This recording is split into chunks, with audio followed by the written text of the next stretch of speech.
graders, we're here with our reading video for Wednesday. If you have not already read the story Brave Bessie in your big blue book on page 442, we need you to pause this video and then come back and join us as soon as you're done. Hey, welcome back. Glad you read your story. Today we are going to be taking a look at another sequence chart just like we saw yesterday, but this time we are going to be using some of the information that happens in our story called Brave Bessie. A little bit of a longer story, very cool. I would call her a hero for sure. Yeah, for sure. So let's talk about Brave Bessie a little bit. I thought it was pretty amazing that she eventually became the first African-American woman to have a pilot's license, but it really didn't come very easy for her.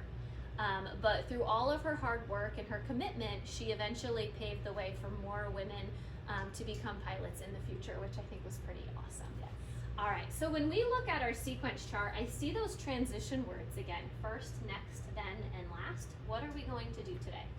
So after we have read the entire story, which you guys have because you're this far into the video, you will hopefully have noticed that there was a timeline on page 450 that kind of summarizes all of the important events in Bessie's life from birth throughout.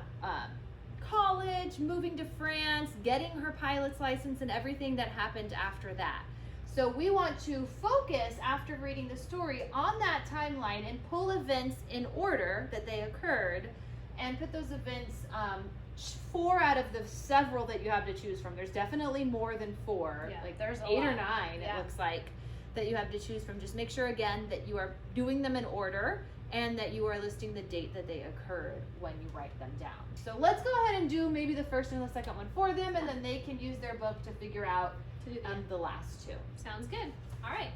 I always think it's important when we're talking about someone that we figure out when they were born. And sometimes we can find that in the reading and sometimes we can't. We're lucky with our story today that it lists not only when she was born, but also the location of her birth. So I think we can start with that. So I'm going to write that Bessie was born in Atlanta, Texas. Sorry, I'm coming on your side there. On January, it was 26th, and let me just double check the year.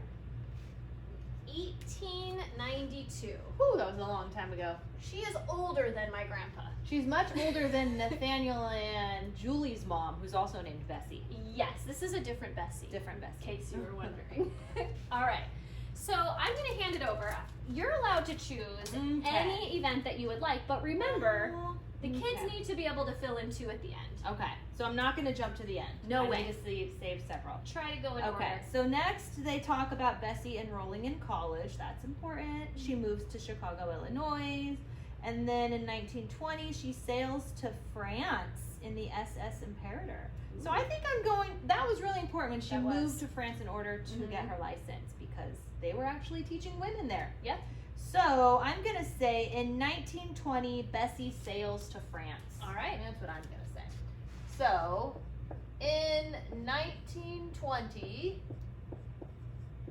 Bessie sails, that means she took a ship, to France. Not France. France. Okay. So you guys are going to choose 2 other important events that happened in Bessie's life using the timeline on page 450, and you are going to fill in the then and the last box, and that is it for today.